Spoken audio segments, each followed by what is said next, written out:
Hey everybody, happy weekend, happy Sunday. Let me go ahead and get Cliff on here. Make sure they didn't change anything on me with Instagram.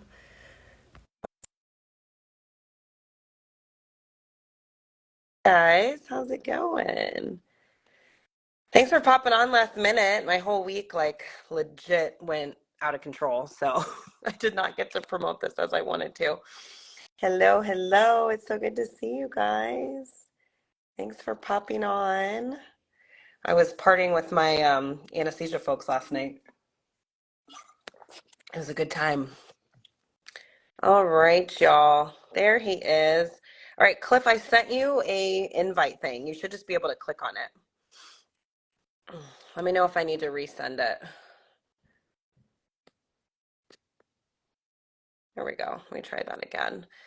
How are you guys doing? If you guys have any questions or anything, let me know. Cliff is he's going to be the first guest on my podcast. So the podcast is going to be literally so juicy and so amazing. Tons of great stuff. Cliff, you can also try to ask to join too. So try to ask to join. There's like a button there you can hit too. But it's going to be a really powerful podcast episode. So we wanted to kind of like tease some stuff. He gets a lot of questions on certain things. So he's got so much good stuff to share. And, you guys hear from me a lot. So I wanted to get some other perspectives going, get you guys inspired, motivated, feeling good, all the things. Let me keep inviting him. If you guys have any questions or anything, please feel free to drop them and we will get to them. I think he's coming on. There you are. We did it. There you go. I was hoping Instagram didn't change anything. Can you hear me? For me, I can. Is everyone Perfect. good? Let us know if there's any issues. You can see us, hear us. It's all well. I think someone said you have so much energy. I know. I'm going on a huge cup of coffee and I will eventually crash. Hold on one second. Yeah, no problem. All right, I think he's on. So perfect. So if you guys have any questions, I love it. My guy. Yes, I'm so excited. My first podcast guest, and he's just got so much stuff to share that I'm really, really excited. So feel free to ask questions. Hello, Miss CRNA Chase. Good to see ya. All righty. All right, Cliff, you ready? Yep. So he's on Eastern time. I'm over here in Central time. So anyways, Cliff, I was just saying that we're going to do a podcast episode together. So this is kind of like a little bit of a teaser. And that you just have a lot of stuff to share and I'm excited. So if they have any questions, I'll be seeing those. Perfect. I'll take note of your guys' questions. So just feel free to throw those up there. And we'll take note. And this will also be, if you cannot stay the whole time, this will be posted on all my stuff. So yeah. Hey, Kyle, how's it going? Good to see you. All right, so just briefly, Cliff, why don't you just give us a little brief rundown of kind of like you getting into school in Puerto Rico? You can just give us a quick little snippet. I can't talk. So basically I found out about the program through or the program that I went to, I found out through people at Diversity, right? Diversity CRNA.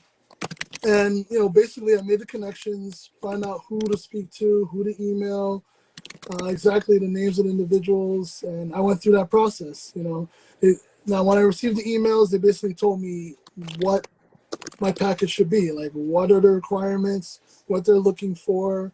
You need a GR. At the time, you needed a GRE. I don't believe you need it at this point. You needed CCRM, you needed experience, and you needed references, at least 2 references to say that you were an ICU nurse and that you're competent to sit for a CRNA interview. Now, one of the scariest parts of it was that they said they required to know Spanish. And that's one of the biggest questions people ask me. At the time, yes, of course, and even now it is required to be there because you're going to be in the island of Puerto Rico. But talking to some of the English-speaking students, American students, or stateside students, because Puerto Rico is America, but stateside students, some of the ones who graduated, they basically said that if you put in effort and you come in there with enthusiasm and interest for CRNA, people will be accommodating, and that's what I found in my experience. Yeah. You didn't necessarily have to be fluent, but if you were, interested, you're ambitious, you really wanted to be a CRNA, that the people, the faculty understood that, that this is not your first language, and that if that you're serious about this, they'll consider you as a student. I So anyway, love that. I went through the process, and I sat for an interview, and I got accepted after maybe a month or so. I got the acceptance letter, and I went through that process. You know what I mean? Yep. And I love that. I just want to note like a few things, guys, is like he went kind of straight in at the head. Cause I think when you started, was Instagram like a big thing yet or not really? It was relatively big, but certain features were not refined yet. I don't think Yeah. the live feature was there yet. I don't think videos and reels were popular yet. I Yep. think that came after I started CRNA school. Yeah. And so I Yeah. want you guys to just notice, like, he just took it upon, he went straight to the head, straight to the source, reached out to the school. It really doesn't matter if they are going to respond to you or not. It kind of, that's like on them. But the fact that he went in there, I'm interested. This is my package. This is what I have to offer you. What do I need to know? What do I need to know? What do I need to do? And then he just went and did it, and it's kind of making that, I talk all the time about deciding you're going to be all in, even if you don't know the outcome, even if it doesn't feel good. It's just making that decision like, okay, I'm going to get the information. I'm going to chip away at the plan. I'm all in and I'm going to go for it. So I love that. And the other thing you said, I love that you said about learning, because Cliff went to school in Puerto Rico, which he gets a ton of questions about. So that's why I wanted to kind of talk a little bit about that today. Is what it's like being literally far away on still in US territory, but on an island there. But he said about knowing the language, like being able to speak Spanish. And they literally said, effort, if you act interested, and if you're ambitious, you will be fine. And I just want you to write that down, because that is true no matter what. And when you're applying, when you're in school, your effort, being interested, having that passion, being ambitious, and just being hungry. So I just want you guys to hear that. Like, that will carry you so far in life and in school and all the things in between. So I just love exactly that you said that. What was it like, obviously, being in CRNA school, learning a whole new overwhelm of didactic, all the things, and then also being a completely different culture, lifestyle that you were used to? How did you manage that? Well, yeah, like I said, I think it was definitely the networking aspect for me. Like me, I value networking so much, and I take a lot of wisdom from people who've done all the hard work before. Not to say I didn't do the hard work, but meaning that I wasn't going to reinvent any wheels. You know what I mean? I said to myself, I'm going to ask those who know and get from them and move from there. Because the thing is, a lot of people, especially as you become an older adult, you tend to get stubborn. You tend to want to do things your way. You tend to kind of focus and go, I'm going to do it this way. This is the best way. This is the way I've always done it. And you just operate that way for a lot of things. Now, I know I'm moving ahead, but I'm going to say this now. I Yeah. think one of the pitfalls a little bit of being a CRNA student is not being able to adapt to regressing, because the thing is, you have to regress in order to be successful in this process. Meaning that you're already a full-fledged RN, you're a professional nurse, you're moving around in life, you're living, you're traveling, you're raising people, you're having families, and you're doing all these things. You're responsible for a lot of things, and now you have to go to a new setting, a new island, a new world, a new language, a new set of people, and you have to kind of humble yourself down and kind of start over in a way, right? Essentially, you are starting over. For me, going down there, I felt like I was kind of starting over. I was in a new place. The place is not as, a lot of the comforts that I was used to were gone. You know what I mean? That's another thing a lot of people have to understand. If you're coming from a big city where you have everything you want, your Whole Foods is right here, your favorite gym is right there, your favorite nail salon, your favorite yoga place is there. All these things are just there. You know where they are. You're comfortable. You're in your routine. Now you have to step back and get away from all of that. And that can be difficult for some people. So I'm just saying that to say that I had a tough time adjusting to a new language and a new culture. Puerto Rico is different vibe, so to speak, a different group of people. They look at life differently from their point of view. So I had to understand that in being in that setting. I also had to understand the economic aspect too. Down there, everything's different. The pay for nurses is different. The way that they see things is different. Even the competitive edge is a little bit different, when you're in a classroom with Puerto Rican nurses as opposed to, elsewhere when you're in another setting. That's another thing to consider, is that you're not going to be in the same environment per se. And, sitting in the room, the classes were bilingual, meaning that especially the hard sciences, most of those instructors were more comfortable lecturing in Spanish, even though the PowerPoints and the textbook were all in English. They would present. The PowerPoint would literally be in English, but they would present it in their language, right? Wow. It made them more comfortable, right? It made more sense, and I had to respect that, being a guest in that program, myself and all the other English-speaking students. So those are the things you have to consider when you go down there. Is that when you're sitting in the classroom, you have to be able to say, okay, they're speaking in Spanish, but I have to study this material. And as you know, Amanda, CRNA training, 95+% of it is self-taught. So it's like you're not necessarily going to get every little thing that you need to be successful, to be board certified from sitting in the classroom. You've got to do pretty much 95+% of the heavy lifting. Yep. So that's another thing I'm fast forwarding to also, is that a lot of people may be like, oh my God, you have to know Spanish to be successful in this program. Yes, you do in a sense, but to be honest, when you're sitting there and you're studying, you're preparing, you're doing your work, you're reading the book yourself, you're reading the PowerPoint yourself, you're interpreting that knowledge, and you're dissecting that information yourself. So at the end of the day, there's that too. You're kind of isolated from a lot of people. You're on your own on that island. So those are some of the things to think about. You're isolated. It's a different language, different culture, different group of people. You may not, and you don't know where you are. Like you're in one town. You don't know where anything is. You don't know where the local library is. You don't know where the cafe is. You don't know where your favorite restaurants are. They may not even be there. So those are some of the things to think about when you're going somewhere else. Yeah. And I think that's amazing, because going into CRNA school is a huge transition. It's not easy, just in general. I mean, I'm from the Midwest. I was living in Arizona, and then I moved to the East Coast to go to anesthesia school. So not near as like a culture shock as you, but it was literally like, it was still a lot. It was different. I didn't know anybody. I didn't know anything. It's like a huge transition. So I just want to let you all know, is like, don't be afraid of moving. Don't be afraid of looking outside your comfort zone. There's going to be a lot of kind of things happening. But one thing you said, I love this, like getting used to or adapting to regressing. Like that is beautiful. And I literally, those of you on my email list, I just sent an email today talking about mediocrity and greatness.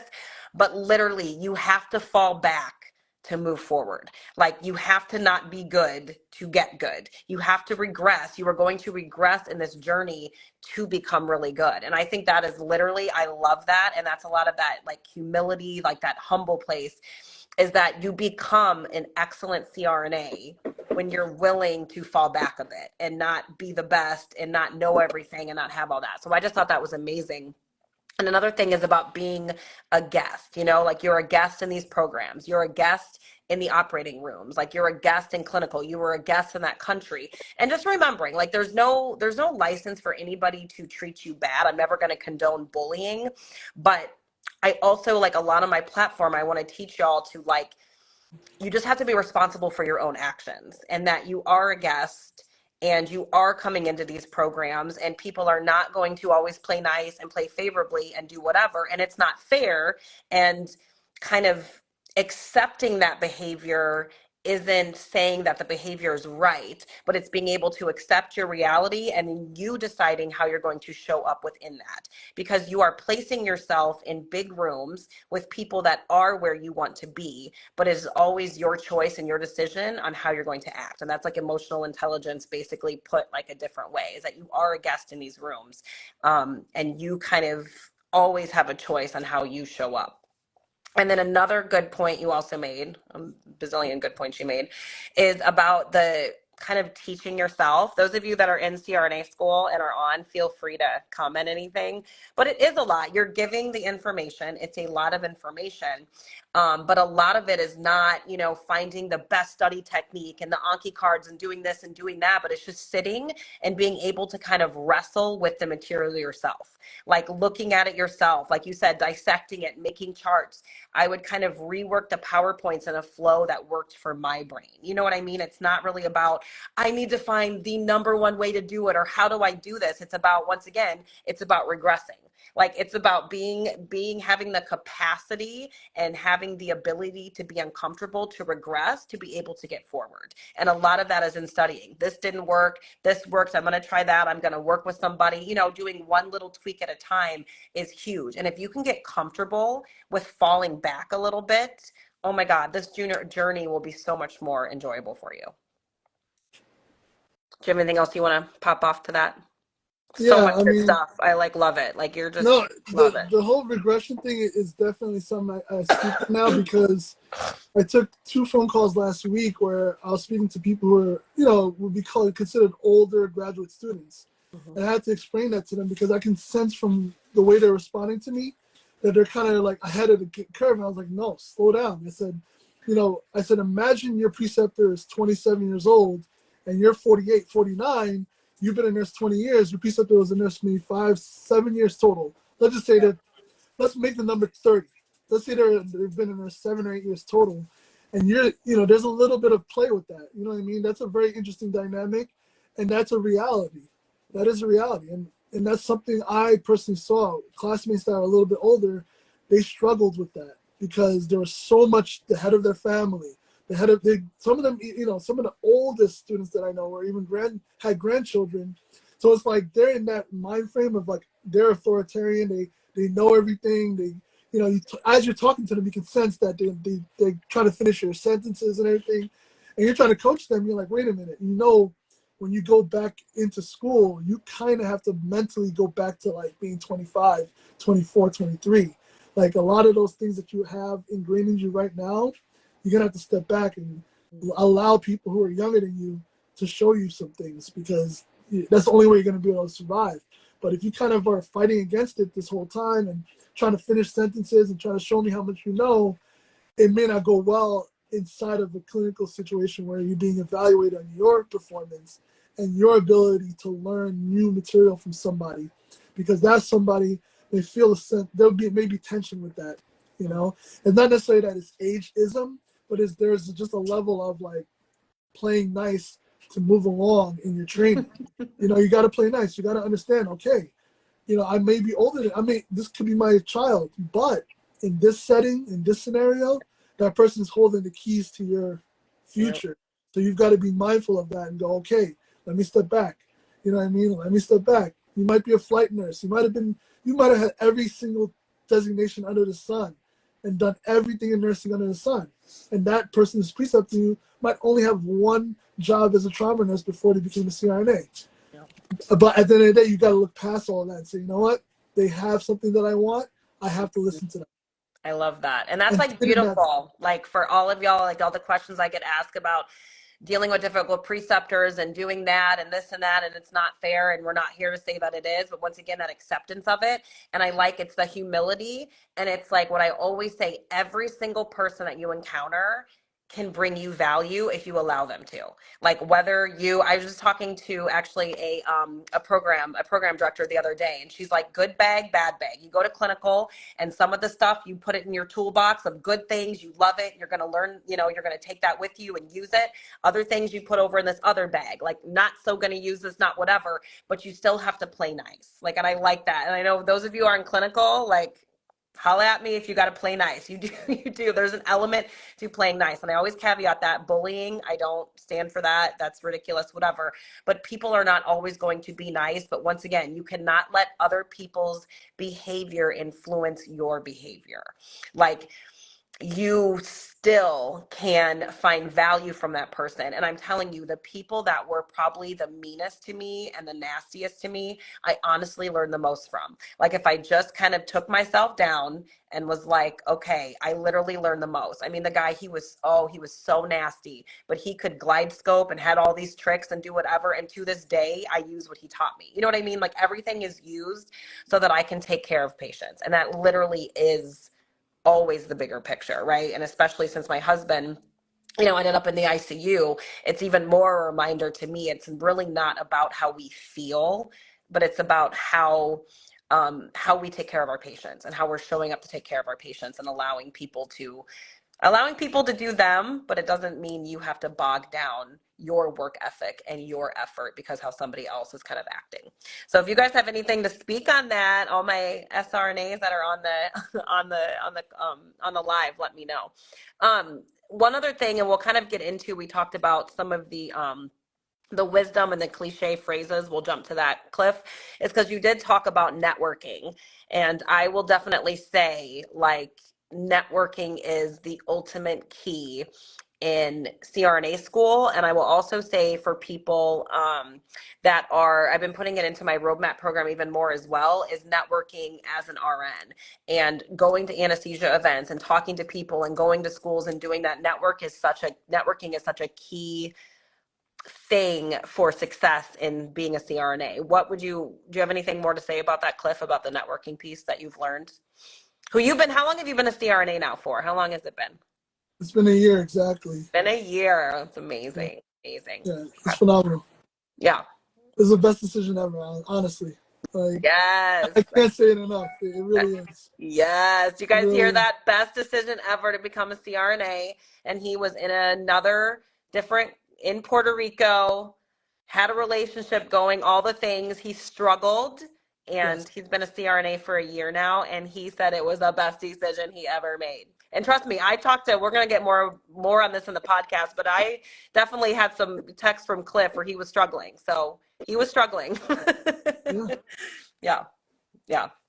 Yeah, I mean But that's the other networking. part of it. It's not an easy it's not an easy journey. And the other thing, I hate to say it out loud, but it's not for everybody. You know what I mean? It's not for everybody, and there's a level of self assessment that needs to happen. And I know you've touched on it before in other conversations. I've heard you say it. You definitely have to have that self assessment part. Yep, I think that's absolutely. one of the cliches that I've heard in the past, and I think is pretty cool, is there's no free lunch. And it's true. Like you got to work. When it comes to doing anything really, but with this, you really got to work. You really got to work. So there goes a cliche right there. There's no free Yep, lunch. yep, absolutely. I think one of the other cliche things is we said one of the things is not to burn your bridges. What does that mean to you now? Well, obviously, I'm currently building bridges. The people that I work with, the people that supervise me, all those people who are looking at me, the eyes that are on me, I'm new, so I still have a lot of work to do. I still have to prove myself. I still, and not only to them, but to myself. So I'm building those bridges. I built some bridges during the networking while I was in school, before school, and I'm continuing to do that now. There are people that I reach out to. I reach out to you. I reach out to other friends, other CRNAs who have more experience, who have more wisdom, and that's how I utilize my networking to help me along. You know what I mean? Like even during the hard times, I tried reaching out to people in those networks. And that was helpful. There were some people they gave me some ideas onto how to move forward and so on and so forth. Perfect. And I love that you said you did it beforehand. You know what I mean? Like I feel like someone had just kind of asked a question. I see all your questions, guys, so just keep them coming. I'm taking note of all of them. But they talked a little bit about and is it lagging for anybody else? I know someone said it was lagging a little bit. If it's lagging for more people, let me know. Um, so as far as the application process, like you obviously reach out to the school, you went right to the source. What do I need to do? What do I need to get done? What did that look like for you? I'm sorry, I was reading a question. Ask Oh yeah. ask it one more time. Oh Sorry. yeah, so I got a question about, we were talking about how you, like the application process, like essentially how you went in and you contacted the school, you went right in, contacted the school. What do I need to do? This is my name, kind of put yourself out there. What was the application process like for you? Like how long did it kind of take you to get everything together? Well, it depends. So here's the thing. Especially now that we have all this technology, Mm-hmm. my biggest thing is you have to make good use of the utilities parts of your phone, the utility part of your computer. What do I mean by that? All these office apps like the Note app, apps like notability, things that help you with being productive with yourself, meaning that you can organize your time, the to-do list. They call it the reminders in the iPhone. So you set up reminders, you set up these tasks, you set up all these things so that you can get it done within a timely manner. So I received the email, and in an email there's all these checklists of all the things that are required. One of the most difficult things to obtain in this whole process is the Puerto Rico nursing license. I think if anyone's live was on this thing that is from any of our programs, they can attest to that.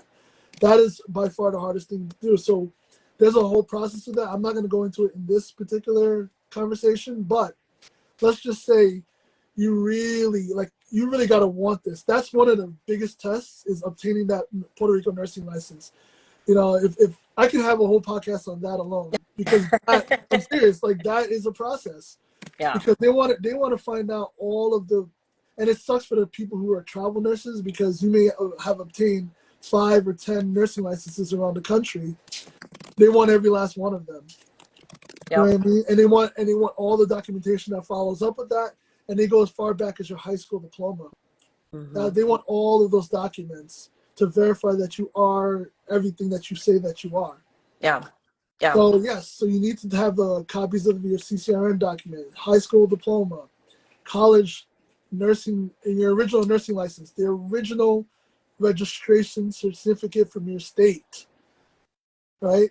Every Keep your state has paperwork, y'all. Organize your from, paperwork. from the Department of Education. For me, it's New York, right? That's my main state. So New York was the one I used. That registration certificate that has your name and your nursing license number and all that stuff, the date that it expires, that document is important. They're going to ask you all the federal background check stuff. You need to have a background check no matter what you do. They need to know that you don't have any kind of issues, no drug issues, no crime, none of that. That has to be the one from the state side, federal, and need one from the Commonwealth of Puerto Rico too. So you need to go to the police department in Puerto Rico and go through that whole process, fingerprinting and all that. You need to do a health certificados de salud. So it's the certificate of health. That document is a process. It takes several days. You need to have a PPD Mm-hmm. done. You need to have a PPD read. And in some cases, obviously, if you have a positive PPD, everything that goes along with that. Yeah. And of course, towards the end of my training, COVID happened, right? So that's another aspect to it. They're a little bit more stringent with the COVID, or they were more stringent with COVID in Puerto Mm-hmm. Rico. So Yep. there's policies for that too. I don't know if that's in the initial application process, but I know when you're going to clinical that there's documents and there's a Yep. process to make Yep. sure that you go through that, whether or not you're COVID positive and so on and so forth. You And I know, like that you're saying all that, because I think too, and this is actually like a good point, like just to make note of this, y'all, is that you get like, you're getting everything ready to go into CRNA school, right? So I love that you said you had Notion. He made a checklist on his phone. I'm going to branch off a couple things here, but you have a checklist, right? Keeping yourself accountable, personal statements, application due dates, resumes in, getting, scheduling your CCRN, scheduling courses, all that stuff like that. So I love the fact that you had a checklist on your phone on what needs to be done. And then once again, you said you got to want it. Like the CRNA school process, getting in, getting through, is how bad do you want it? Are you willing to feel like crap? Are you willing to show up no matter what? Are you willing to have a bunch of annoyances pop up and then keep going through it? Like, what are you willing to go through in order to get your dream and what you want? Because it's not easy for anybody. I don't care what anybody's social looks like. It is not easy for anything. There's a lot of things that are a struggle. So I like that in the application process of keeping everything clean, holding yourself accountable. Always my first pillar of my roadmap program is deciding, right? Like deciding on that, that deciding that you're willing to go through all the pain for that, but also the paperwork. You guys, when you're starting clinical, when you're in school, and when you graduate, there's so much paperwork to be done. So literally keeping everything clean, your ACLS, your BLS, your old resumes, health documents, etc., but really having like a place to organize all of that stuff, because it's going to keep, so just like a little side note on everything, a little organization piece for you guys of all the things that you need to know. So we were going back to some cliche things, we talked about not burning your bridges. You talked a little bit about there's no free lunch. Do you want to elaborate on that a little bit? Well, I mean, it's a phrase that I've I heard love before. that. Like, I didn't make it up. It's just one of those things that people say. There's no free lunch. Meaning, like, you got to work for what you're getting. Whatever it Yeah. is that you're going after, you have to go for it. And if you don't have to go hard for something, more than likely it's not going to have a big reward. Like people say it so many different ways. The easy route doesn't pay well, right? It's always the hard route that I pays well. love that. The easy route does not pay well. And again, it's not me. It's not my words. These are things I see on the internet and I repost all Yep. the time. You know what I mean? Yeah. But these things have truth to them because during this process, it's 3 years. You're away from all your comforts. You're away from a lot of things. You need to be constantly reminded that there is an end to all of this. But you're going through a lot of pain. You're going through a lot of mental pain. You're putting your body at a lot of stress. The volume of information you have to process in such a short period of time is very high. And it's overwhelming. And there's a lot of times you're saying to yourself, how the hell did I do it? When you look back, especially now looking back at some of the moments I had, I'm like, damn, like I really, really pushed myself in that phase. Mm-hmm. There's these diagrams online where it's like, this is the path people think it is to success, and it's like this is the real path to success. It's like the zig and zag and the zig and the zag and the up and the down, and then you get to the success, right? Yeah. That's Yeah. that's really what it is. Yeah. It's Yeah. not a linear ascension. It's a lot of road bumps, and some of those road bumps, some of those pitfalls could be extremely detrimental, right? I'll give you one perfect example. Puerto Rico has a lot of potholes, right? Now, in the first summer, I need to tell this story. In the first summer, when I first got there, you have to take an anatomy course. Mm-hmm. So the decision I made was I'm not going to ship my car until I pass that course. And that's the decision a lot of us make, is not to necessarily get too comfortable until we pass that course, because it's like it's an entry into the program. You have Mm-hmm. to pass this advanced anatomy and physiology course, and it's very difficult, right? So you have to make sure you can get through that course before you're accepted into the program. So what did I do? Going back to the pothole, I rented a car for the 4 weeks that we were there, and the car rental, I again, naive. I said to myself, oh, I don't really need the Puerto Rican insurance. I'll just use my home-based insurance Mm-hmm. and just drive the car, do my thing. Of course, somewhere in the middle of that semester, I had a really massive pothole, ruined the controller arm of the rental car and everything. And Mm. I believe I had a high deductible on that car. Maybe it was like $500 or $600 or something like Of that. course. And I Of think the course. repair was like $1,000. So a majority of that cost came on me. That's something I did not prepare for. Yeah. But that's a perfect example of something where it's like it just smacks you in the face. And what are you going to do? Are you going to deal with it? Or are you going to sit and cry and go back home, pack up, and forget about your dream? Yep. So those are the things that you have to think about. And that's a Yep. perfect example. And it happened so immediate in my in the whole process. I was like, Yep. damn, this is like, I just got here and this is something I got to Yep. deal with. Because So life doesn't stop. You know what I mean? Like life doesn't stop even when you get that acceptance letter, even when you graduate CRNA school, even when life is never going to stop. And the whole beauty of the CRNA school journey is the refinement that really comes with it, and the resilience and the grit. I think Mars was on here earlier and said something, about the grit it takes to get through, because life is just never going to stop. Whether you're a CRNA, whether you're in school, whether you're just starting or whatever. So just remembering that. And I just want to say to all of you, no matter where you're at in your journey, like if you're struggling, You're okay. Like if you're struggling, you are on the right path, right? Like we just have to figure out how to troubleshoot. Always pivoting and troubleshooting is something I always kind of like, talk a lot about. But if you're having a hard time, don't think it means that you're on the right path. It could very well mean that you are exactly where you need to be and you're on the right path. So don't let those struggles and rejections and the bad days deter you from what you really want to do, because I think it's part of the journey's job is to sometimes ask you, how bad do you want it? And it's just showing up, staying in the game, rerouting, pivoting, giving yourself lots of grace and compassion. And I want to ask you, like, just because I know this is a huge theme, especially with these type A folks and anesthesia and some of the personalities, did you beat yourself up a lot in school? Like, what was your relationship with yourself when you were in CRNA school? I think that describes me to a T. 'Cause I'm the kind of person I take a lot of things very seriously, right? And unfortunately, that's one of the weaknesses I say I have with anesthesia training, anesthesia school, was that I was driving myself crazy trying to take every little thing seriously. You have in a semester, every single course you take, you have to commit to maybe 15 to 20 chapters in each single course. So if you're taking 5 courses, that's about 100 plus chapters of reading and studying and memorizing and understanding and digesting and wrestling with, right? Yeah. So me, I'm the kind of person I was obsessing over things I probably did not necessarily have to obsess over as much as I should have. And I probably should have focused more on other things. But the thing is, when you're in that seat, you're not really sure. You're testing things out as time is constantly moving forward. It's not like you can rewind the tape, go back, and go, oh, let me go rewind 4 hours, and then I can get my 4 hours back. You can't get those 4 hours back whether you decide to study or did not decide to study. Whether you decide to study with flashcards or you decide to make a whiteboard. Those Yeah. 4 hours are gone no matter how you decide to study and whether or not you retain that information or not. Yeah. So it's like Yeah. that stuff that people don't think about when they're about to go to school.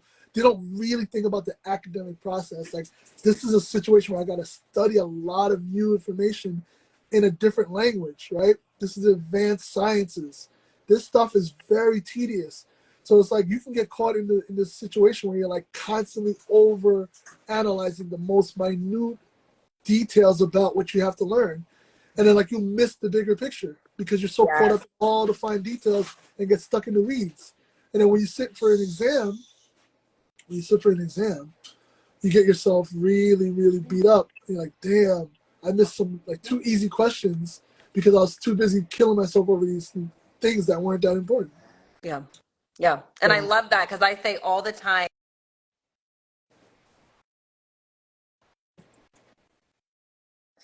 you have to look at the big picture of things. I know there is like information flying at your face like a mile a freaking minute, but it's like the big picture. It's zooming out, looking at the big concept of it all. Because if you're so focused on the nitty gritty and you miss the big picture, you're going to struggle because you're just focusing on kind of like memorizing that versus what's the big picture? What is the concepts? Understanding that, then you can plug in the nitty gritty stuff. Like I cannot say that enough. And like I like that you said too, is like you are real life testing things out. Like you are really life testing out studying methods. You're changing studying methods. You're anesthetics. You're trying, like you're literally real life, real humans at clinical, real live tests. You are just continually testing stuff. And that's why it's always so important that I always coach and teach on evaluating what you're doing, what is working for you, what is not working, and then making little tiny tweaks along the way. It's not about like burning everything up to the ground and this didn't work. And you said something so key is like, you can sit and beat yourself up and be upset and whatever for 4 hours, or you can study effectively for 4 hours. You can study effectively for 2 hours. Like a lot of it is deciding what you are going to think about yourself, what you are going to believe that you are capable of doing, and then being able to like execute that. So I just want you guys to hear that is everything, even in applications, even in clinical, even in that, you are real life testing things out all the time. You're testing hypothesis. Will this work? You're testing theory, and the things that don't work, then you just reroute. Doesn't mean you're stupid. Doesn't mean you shouldn't be here. You just have to reroute the plan, right? Because you're testing things as you go. Doesn't mean you don't belong here. It just means that something needs to be tweaked. And then looking at the big picture and evaluating everything that you do so that you can tweak it versus making everything mean that you suck. And then you've just wasted 4 hours focusing on how bad you suck versus spending 4 hours actually effectively studying and kind of moving the needle and moving yourself forward and just trying again. Okay, this didn't work. I'm going to try this. This worked well. I'm going to do a little bit more of this. And that's it.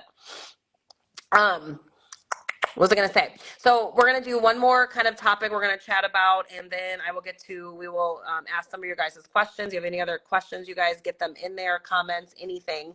So the last thing I want to talk about with you, Cliff, is the cost. First of all, how did you pay for school? Because I know everybody, wonders that. How did you pay for it? How are things going for you financially now? And then we'll talk about some other costs as well, the emotional cost of school. But go ahead and talk about financial stuff with me. Yeah, I mean that's a really important thing. This is an investment, right? When you come into a school like this, obviously you're doing it because you want to better yourself, you want to increase your income, quadruple it, triple it, whatever you want, however you want to do the math. So basically, you have to consider any school you go to. You have to consider the fact of the cost of living in that particular area and the tuition costs in combination. I think a lot of times when I get off the phone or I get on the phone with people, they have a misconception of the number. They get caught up in what the website says the tuition is. A school is somebody say, oh, our tuition is $25,000 per semester, but it's like, yeah, that's the tuition. You gotta eat. Live. You gotta go to. You gotta Work. live. You gotta Drive. drive. You gotta be somewhere. So you gotta have an apartment or a condo or a home or whatever you decide to do. Books. So that all depends. Books. Yeah, it all depends on where you live. Like, okay, if you're living in the home that you are based in, that's one factor, but it's still a cost. Now you got to figure out who's paying for the mortgage, how that's going to work if you're in a relationship with someone, if you're married or whatever. If you're not, I was not at the time, so I had to move out there. So I used obviously federal loans and some savings to do it. Majority, I would say, for me was mostly loans, right? Me too. I was not financially in a good place. A lot of people, I would say most people are going to end up borrowing money to do this. Most people. But the phenomenon of travel nursing and COVID nursing kind of plays a little bit nowadays. Like you'll run into CRNA students who spent the last 3 years working travel and they were able to pay for their education. So I think that's something that people have in the back pocket right now, and that people who talk to me say like, oh, I saved up X amount of money. I saved up 100K or 200K, and that will help significantly moving forward. Because the cost of most schools outside of Puerto Rico, I'm going to say, are well above $150,000 to $200,000 of cost. Yeah. To live, just to live, I want people to consider the number of $25,000+ per year, just to live anywhere. And now, where do you get that number? Based on your rent, based on parking at your clinical site, based on your lunch, breakfast, dinner, snacks, and Ramen so noodle. on. Yeah, ramen noodle, yeah, whatever you decide to eat. Yeah. But still, the Costco card, you got to pay for that, right? We have Costco in Puerto Rico, so I had to have a Costco card to buy in bulk. Because the thing is, you're not going shopping every single week. You're not going shopping every other day like you are in real life. You don't have time. In the anesthesia world, as a student, your time is very precious. So you've got to find tricks so that you maximize your time for study and for rest and for learning and all those things. Yeah. So that's a cost too, but I'm going to continue talking about the cost. So $25,000+. So down there, you can find places through the website, a classified website called Clasificados.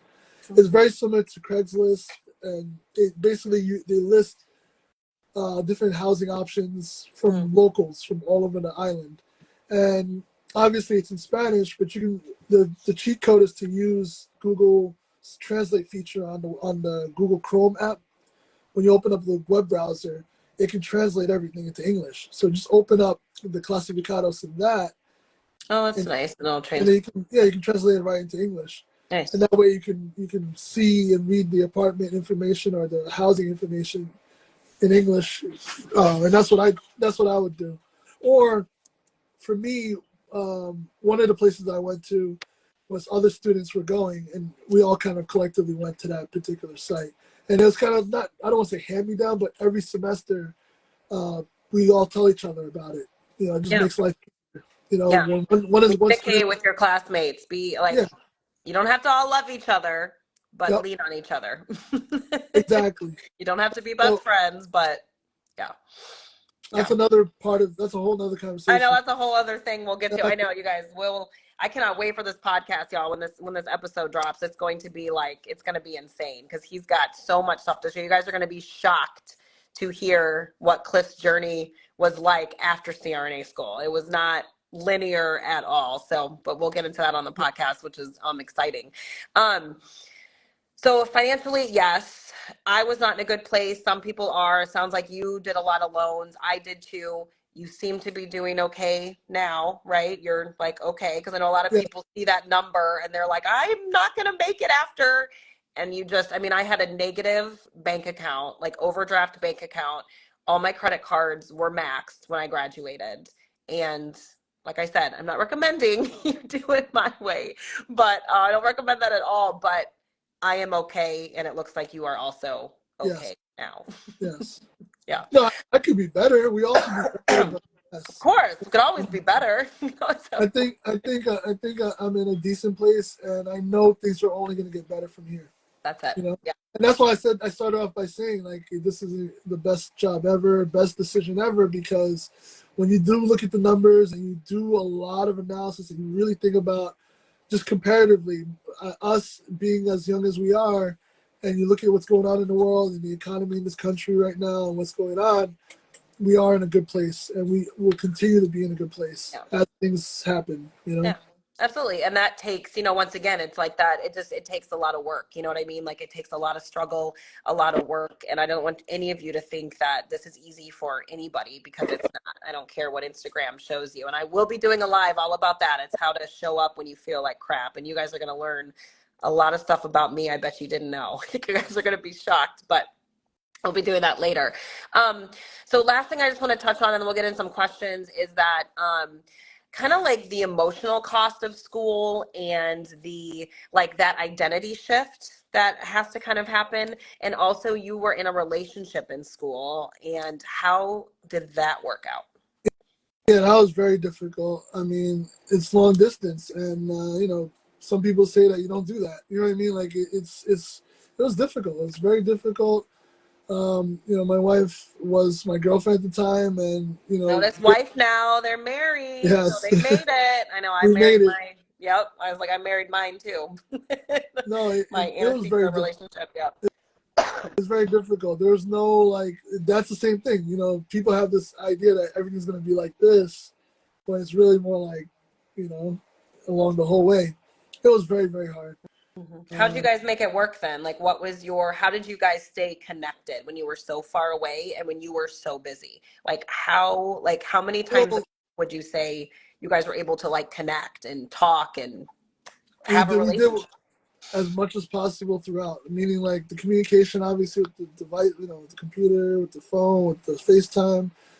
Checking in every so often throughout the day, feeling in. And honestly, I don't feel like it still wasn't enough per se. I just think that we both pushed ourselves through it. I think that's really what it was. I think it's both of us just really wanted to make it work. We both really wanted to kind of get to this goal, this end, this light at the end of the tunnel. And now we're finally at the light, and we're doing things that we just didn't have time to do before. Yeah. You know, The I things made you it a point dreamed of are to dream coming. of. Like the things you dreamed of are Yeah, happening. they're And happening yeah, now. yeah. They're happening now. But before, I would travel here as much as I can.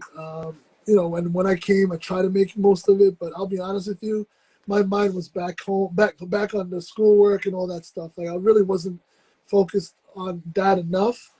And that's another thing I would tell people is that just keep that in mind that it's not going to be easy. And it all depends on the personality. I really feel like she was very accommodating to the process. And that's a game changer for some people, because some people wouldn't be able to deal with that level of disconnection so per se. Yeah. I felt there was disconnection. I felt that I just didn't have enough time to dedicate to the relationship that I would have wanted to give, and I feel like was appropriate and fair to her. You Yeah. understand what I'm saying? I really don't think people understand that part. I think a lot of people want to go out there and go do the CRNA thing and don't realize, they put the blinders on, but they don't realize the emotional toll, the stress, the frustrations, not getting everything you want, not getting things your way, everything. I'm talking about, just the flight going back. It's a cost, financial cost. But then it's like you're taking time away from whatever assignment you had to do. Maybe you weren't really supposed to leave and step away from your schoolwork, but you made that concession and said, you know what, this relationship is just too important. This particular December, I'm going to go back for Christmas. Yeah. Next Christmas, I might have to take the L and stay home, stay studying and focus on the C exam or whatever the hell you're studying for at that time. Yeah. So It's it's really, trade-offs, like trade-offs. but it's massive trade-offs. I Yeah. think Yeah. a lot of people in your audience really need to understand that. Even the ones who are still in school right now, it's like they may be going through a lot, but they may not even have gotten to the peak of their worst experiences yet. And Yeah. it really gets hard. It really becomes a grind. It really becomes like, holy shit, I'm still here. I'm Yeah. still doing this. Like I'm I still, know. Is this over yet? like Yeah. really, and it really can really eat at you. And if you don't have the level of spirituality, if you don't have a level of like just stepping back and like saying to yourself, okay, I can do all of this. And support. You know what I mean? Like she was supportive. Like she really wanted me to get to this point because she saw how this was really like twisting my head, twisting my personality. You know what I mean? Yeah. This hardened me in a way. And I really think like people need to understand that. Like that's the part that I hate to say that's not for everybody because it can potentially break certain individuals and Yeah. put people in a bad place, and because, not to say that like people are too soft or whatever, but you may have had such a great experience working on your units and people were very, bubbly and nice and you had a good time. You had you're able to get your coffee break and you're cool with your coworkers and you had a nice vibe going and everything. A lot of those things get killed, that second semester. You're like, Mm. all of a sudden now you're fighting every last exam to pass. You know what I mean? And you're Yeah. like you're in a biochem class, and like now you need a Oh, 94. You need I a cried in 94. biochem. You're And crying. yeah, you need a 94 on Crying. a final to pass. Yeah. I'm talking. I was just someone right now who's in that situation Yeah. that called me and is telling me, oh, they're going through it. And I'm like, I Yeah. know, I get it. Yeah. You're gonna go through it. You know what I Yeah. mean? You're gonna go through it. Like they need such a high mark to make sure they can fulfill their dream, Yeah. and that's stressful. You know what It I mean? is. Like, Yeah. God forbid they're pregnant. God forbid they're in the middle of something big other than anesthesia. Yeah, because life is going to happen. Yeah. And I think the thing I said, the massive trade offs, like in any relationship, in any dynamic, when you decide to go to CRNA school, when you're in the application process, yeah, you have to choose. Okay, these are both important to me, but I got to give a little more energy here right now. And then I think, too, what I see a lot of people struggle with that I coach them on and work with them on is that you were going home to go hang out with your girl, but you were so like still in school, and I think a lot of students have a lot of a hard time having any space between school and like going out to coffee or doing stuff. But I also want to say, be present. Like when you're studying, be present in that studying, be in it, right? When you're in clinical, be there, be in it. But you do also have to be in it with the other people. Because I know you said that was some of your regret that you were not kind of present in there. And I see that all the time is like, I know, trust me, I know it's easier said than done to put your books down, but it's going to be much more enjoyable for you when you can be all in when you do take a break. Like take a break. It's a trade-off. Put your books down and go be with people that you love to be around.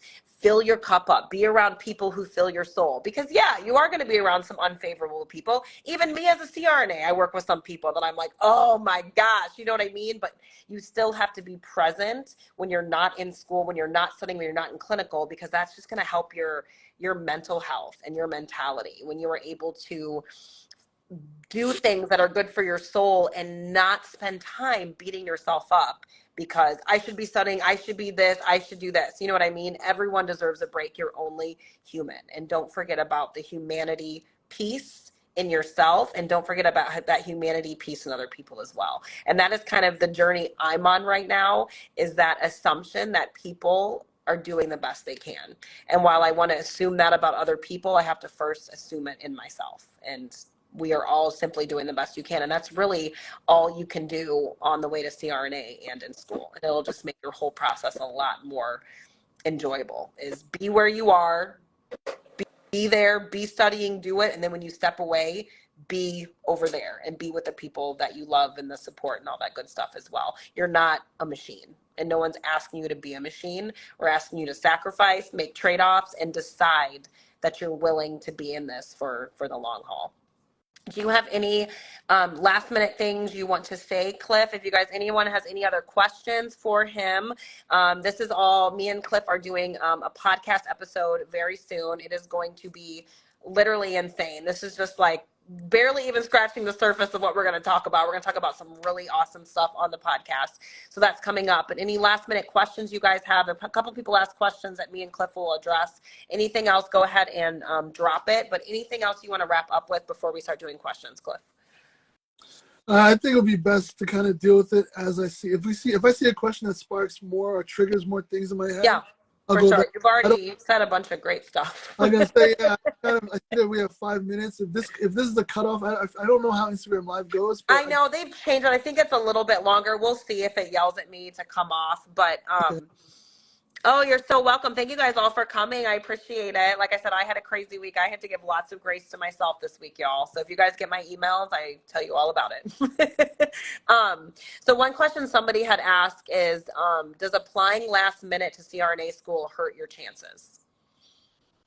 I don't think it's necessarily last minute. Is when you're behind, past the deadline, then it's an absolute no, because you didn't follow the directions. That's a pretty straightforward thing. But I mean, the bottom line is get it in, get every last thing in before the deadline. Yep, I agree. Submit that bad boy. Like, get it in just before the deadline. Yeah. Yeah, many deadlines are going to be in the middle of December for the most part, because they're probably going to do interviews during right after the holidays or something. Some schools do interviews earlier; they do it before the holidays, so sometimes the applications are in September. So it all depends on their deadline. Again, the biggest thing in all this in the application process is reading and following those directions that the school of that specific institution. A lot of people want to just have like one little super answer for everything. There is no super one answer for every program. Some programs emphasize certain things and some don't. So you have to be very specific and very specific for that program, and focus on what that program is asking. Yep. And That's that's another. that organization piece too, that we were saying too, is like have your, like I always say, the first thing I tell everybody, have the 5 schools that you want to apply to, at least like 3 to 5 if possible. What do they want? What do they need? And then you back yourself into it. And I can do a whole other lecture on you guys on what is, what is going to propel you forward and what is not. Researching, scrolling on social is not going to get you to CRNA. Doing the stuff that needs to be done is going to get you there. But I could go on my soapbox on that another time. So no, get your applications in before the deadline. Just get them in. Like if you can get them in sooner, more power to you, but just get it in as soon as you can when you've met all the requirements and you can get them in. Somebody asked, do you have any experience working with international students?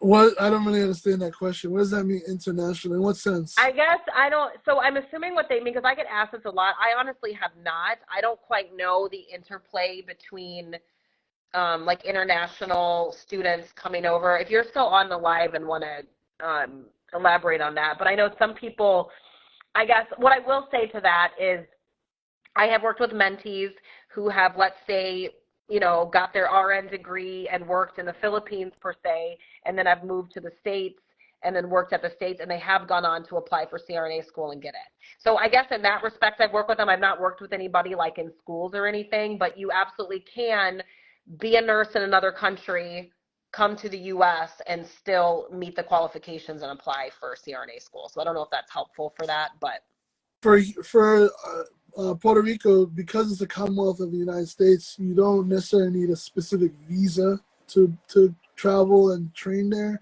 You don't need a passport to travel and train there, because it's almost like the equivalent of being another state for us, at least for what we're doing. yeah. I'm not going to say that Puerto Rico is another state because that's a whole other I conversation, know it's a whole political other and all thing. that Yeah, I'm stuff. like, But whatever. but yeah, just to answer that question of international versus this is not considered international, I would just say this is abroad. This is like somewhere else within Yeah. the context of the United States. Yeah. People say it's similar to Guam and Hawaii and Alaska. Yeah, just a Those, different. Yeah. yeah, Yeah, but for they're sure. not attached. You're not on the inland. Yeah, you're not in the yeah, inland, I guess is the way to say it. Yeah. Mainland is the word that, yeah. Yeah, I was like trying to think of the word to say that. Yeah. Someone asked, is the city around Inter-American suitable for a family? I don't know. That's Arecibo, Puerto Rico. I mean, if it depends on your resource, how much money you have. If your finances are good, then you don't necessarily have to live there. I didn't live in Arecibo. Some people lived in those neighboring towns of Atillo and Arecibo and all those places, and they made it work. But there's so many ways to look at it. One of the things I say is it's how much you have up front. Some people come in and they have a lot of money saved, especially now that people are able to travel and work COVID. So you can make it work. You can find places that are on the higher end and be comfortable. But Arecibo, I'll be honest, was devastated from the hurricanes 5 years ago, and some of the subsequent storms that have come along didn't make it any better. And those storms don't ever stop. Just because you happen to be in CRNA school doesn't mean that those storms Life doesn't stop. doesn't stop. Yeah. That's another factor. That's another part of that interview process. They do ask you, are you aware and do you understand that this is a tropical island that has storms and has major disasters? So those are things to consider as well. That a lot of people, may overlook it, not thinking, holy, that's an important factor.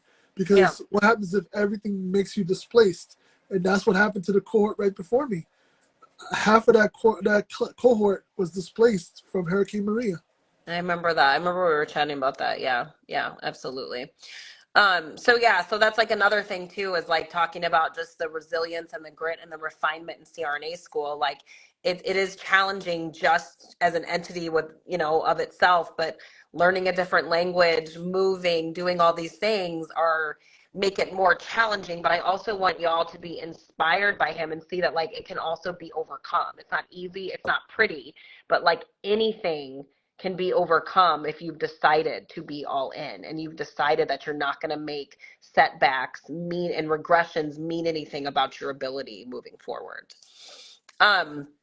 So I think in general, somebody just asked, every school is going to have different prompts, but overall, what would you say schools are looking for in a personal statement?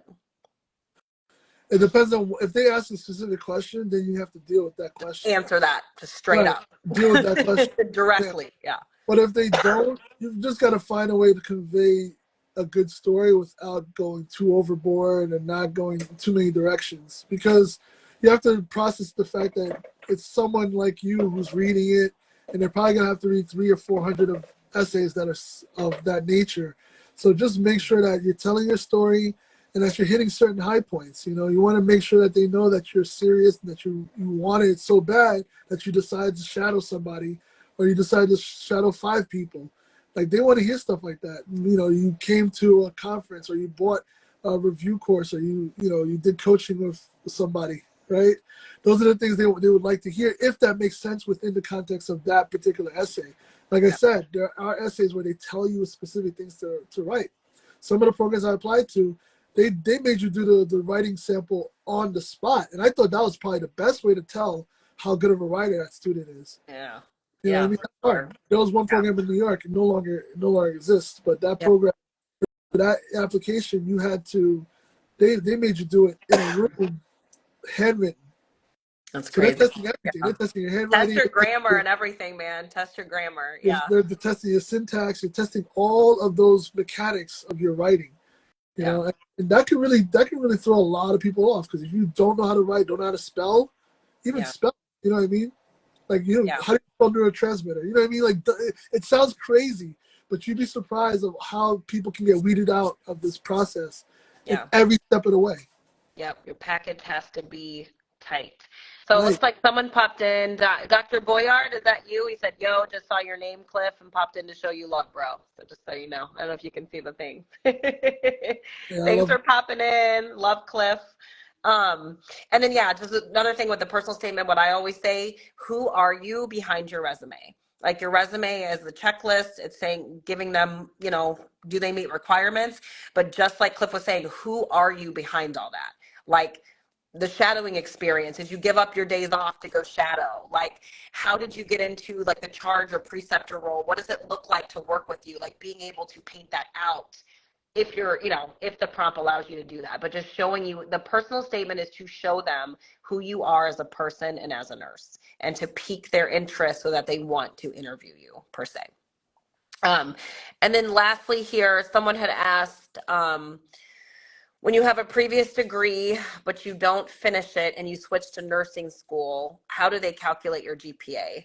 And that's will be different for every program. Every program has different ways of calculating GPAs. And just so whatever. How was your GPA in nursing school? Like you don't have to give exact if you don't want to, but how was like your grades? Did you have to retake stuff? Like what did that No, look like for you? it was a 3.5, so that's an Okay. average rate. 3.5 Yeah. is average. Yeah. Above average is 4.0. Depends on which program you go to. It's gonna be well above 3.0. But for me, it was 3.5. I always tell people give yourself the best opportunity, obviously by giving the highest marks. For CRNA, we don't necessarily have like a hard number. It's not like you're competing for residency per se, but the whole package is difficult. Meaning like you are competing against other people. So program directors are looking to make cohorts. So they look at so many factors, and this just happens to be a very factual, hard way to determine if somebody has the chops because you'll be setting somebody up for failure if they had a 2.1 GPA and you told them, hey, come into my CRNA program and we're gonna make you a CRNA. That really you're gonna make life a living hell for that person. They can probably get through some courses, but if they had a 2.1 throughout their nursing, that's telling you that they really weren't taking certain things seriously. So you really want to be that kind of person who's good at your healthcare vocabulary, you're reading things, you're in committees, you're trying to take charge, you're trying to see the bigger picture on your unit. You're not just focused on your one patient, you're focused on the process of why and how things work within that kind of a setting. Are you in a level one facility where things happen a certain way? Are you in a trauma room? Are you the person that people are pointing at, asking for assistance, saying, okay, that guy knows a lot of things about this. I'll go pick that brain. Or are you the person who's in the corner who's not doing shit? Like, you know what I mean? Like, and you've got to have that self-assessment to say, are you that person or are you not? And that's some of the hard truths that you have to ask yourself before you say, I'm ready to go for this thing. Because when you're finally in the arena, people aren't going to be caring about all that, like exactly, what unit did you work on? It's going to be based on how you move, how you behave. You know what I mean? I've noticed every time that I'm timid or soft or kind of like try to be gentle, people kind of concerned because they think that it's like, is he lazy? Is he not want to do it? Is he not interested? And that happens.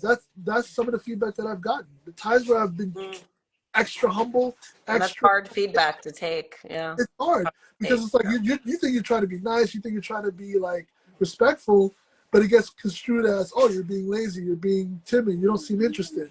So there's a delicate balance of that too. It's like you have to be humble, but you also need to know when to step up and to step in. Hmm. Yeah, absolutely. So And that's those are why I'm all emotional intelligence, emotional literacy. That's why I break it down and teach it and coach on it, because I feel like we talk about it, but like, how do we really do that, and what does that look like? And that is like so much of what I focus on. And you said something too, like who you are as an RN is going to bleed into who you are as a CRNA. So are you the one, like, yeah, if you had a, if you had a lower GPA or something like that, like overcome that. You know what I mean? Like you can overcome anything that you choose to overcome. Anytime that you take a difficult situation at work and get better and better and better, right? Like you are showing that you can be an excellent CRNA. Excellent nurses make excellent CRNAs, period. And you have to have that grit and that resilience and start developing that muscle as an RN, because that'll just make it easier for you and translate it when you become a CRNA. And so just to get back to that question really quick, every school, drop my water, every school is going to calculate your GPA a little bit different. But what they're really focused on, they might take in globally what your other GPA was in that other degree. But really the focus is doing A's and B's in your nursing classes and A's and B's in your sciences is really kind of like the big thing. So it might be taken into account, but obviously the focus is going to be on your nursing stuff. So. All right. Well, Cliff, it's been about an hour and 10, and I'm like, cannot believe this baby has slept through this. That's amazing. It's like I'm on like a baby clock right now. I know he did good. But Cliff, I cannot thank you enough for your time. You guys, watch this back if you didn't see the whole thing. He dropped some really good gems, some hard truths. Our podcast episode together is going to be dropping in a couple weeks. We are going to detail exactly how he got into school. We're going to talk about we are also going to talk about what he did after school, which I think is really going to surprise you guys, that he did not just graduate school and pass boards and start working. A lot of stuff happened between that. So it's going to be a really powerful conversation. I just wanted to, he has so much to share. So we wanted to get on live and kind of, promote the podcast, drop some gems for y'all. It's Sunday. I'm all about filling your guys' cup up on Sundays. You can go out there and kick some butt on Mondays. But overall, I think the big thing is that becoming a CRNA is not easy. It is not supposed to be easy. If you're struggling, you are on the right path. And being able to be uncomfortable and adapt to regressing, always being humble, always finding value in even the worst humans that you encounter along the way, and really just taking charge of your study habits and how you decide to show up, and having your trade-offs, and the sacrificing and being present when you need to be present. All of that is literally going to make this experience way more enjoyable for you, and being organized on all the things that need to be done. And really, you got to want it. Like, you have to want it, right? You have to decide that you're going to stick with this no matter what. And if you're willing to do that, and if you decide that you're in it to win it no matter what, you guys will be able to overcome and do anything. And so that's what Cliff has done. And he also said he loves being a CRNA. I'll let you speak. So talk to me now just a little bit about your life as a CRNA, and then we'll pop off. Yeah, I mean, are you happy? I am happy. CRNA. I am happy. The only thing is just the journey was tough. And it's just cautionary. I just would say, just do the self-assessment. Think about a lot of things. Think about some of the things that were said in this conversation. And we have a lot to cover. I mean, this is just the beginning, but I love my life. I love the situation. I'm finally making up for lost time, because time is not something that we have unlimited amount of.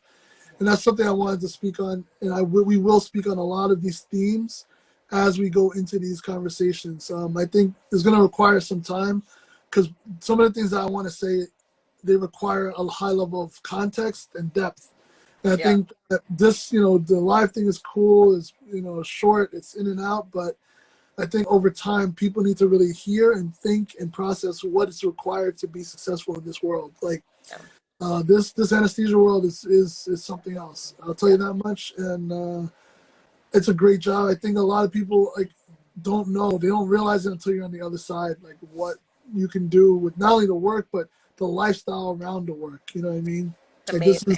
It really is. There's a lot of opportunity, and just looking down the road, as long as we have time, we have our health, and we're able to keep going, there's a lot that we can do. Yeah, absolutely. Well, you are an inspiration. You guys follow him at Cliff Notes Anesthesia. He's on also a health journey right now, which is super inspiring and powerful. He encourages me to get up and work out and stuff. So make sure you follow him. He's got lots of gems. He's got some exciting stuff coming up too.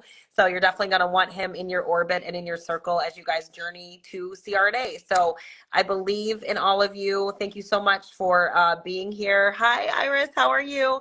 And you guys know where to reach me if you need anything. And like I said, look for the podcast episode to be out in a couple weeks. So thank you guys so much for your time. Cliff, you know I love you, and I will talk to you soon. Bye, All right. guys.